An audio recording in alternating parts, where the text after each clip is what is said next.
এত কাছে তবুও কেন রয় এত দূরে? আশার প্রদীপ কি তবে জ্বলবে নিরাশারই সুরে? কবির এই কাব্য যেন আজ মিশে গেছে নেইমারের ভাগ্যে। ব্রাজিলিয়ান ফুটবল সমর্থকদের আবেগের নাম নেইমার জুনিয়র, আর সেই আবেগকে ঘিরে এখন ব্রাজিল সহ গোটা ফুটবল বিশ্বের বাতাসে ভাসছে হাজারো প্রশ্ন। শেষবারের মতো বিশ্বমঞ্চে সুযোগ পাবে তো প্রিয় তারকা? পরের সপ্তাহে বিশ্বকাপের চূড়ান্ত দল ঘোষণা করবেন ব্রাজিলের মাস্টারমাইন্ড কোচ কার্লো আনচেলোত্তি। কিন্তু সবার মনে একটাই প্রশ্ন, নেইমার কি থাকছেন চূড়ান্ত ২৬ জনের তালিকায়? ৩৪ বছর বয়সী এই ফরোয়ার্ড ব্রাজিলের ইতিহাসের সর্বোচ্চ গোলদাতা হলেও চোট আর পড়তি ফর্ম তাকে এক কঠিন বাস্তবতার সামনে দাঁড় করিয়ে দিয়েছে। তবে আসার কথা হলো, দুদিন আগে আনচেলোত্তি যে ৫৫ জনের প্রাথমিক স্কোয়াড ঘোষণা করেছেন সেখানে জায়গা পেয়েছেন নেইমার। কিন্তু প্রশ্নটা এখন আরও গভীর, এই ৫৫ জনের ভিড় ঠেলে তিনি কি পারবেন চূড়ান্ত ২৬ জনের স্কোয়াডে নিজের জায়গা নিশ্চিত করতে? আর সেখানে কোচ কার্লো আনচেলোত্তিরই ইঙ্গিত কি? চলুন সেটাও শুনে নেই। রিওতে অবস্থিত ব্রাজিল ফুটবল ফেডারেশনের সদর দপ্তরে রয়টার্সকে দেওয়া সাক্ষাৎকারে আনচেলোত্তি নিজের সিদ্ধান্তের কথা লুকাননি।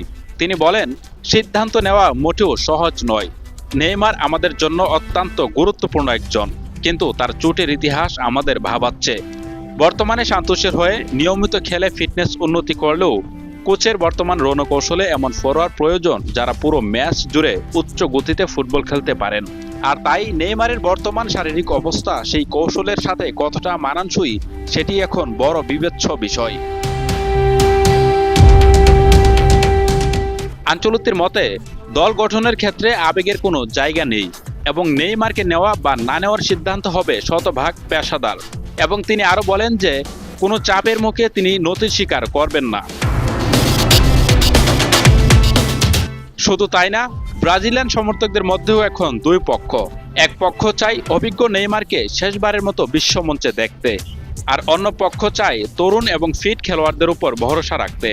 দলের বাকি খেলোয়াড়রা নেইমারকে দলে চাইলেও আনচেলোত্তি স্পষ্ট করে দিয়েছেন যে কোনো আবেগের বশবর্তী হয়ে তিনি সিদ্ধান্ত নেবেন না।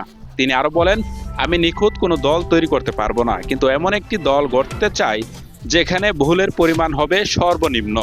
তো এটাই হচ্ছে কার্লো আনচেলোত্তির সিদ্ধান্ত। সান্তোসের হয়ে খেলা নেইমার এখন কেবল আনচেলোত্তির একটি ফোনের অপেক্ষায়।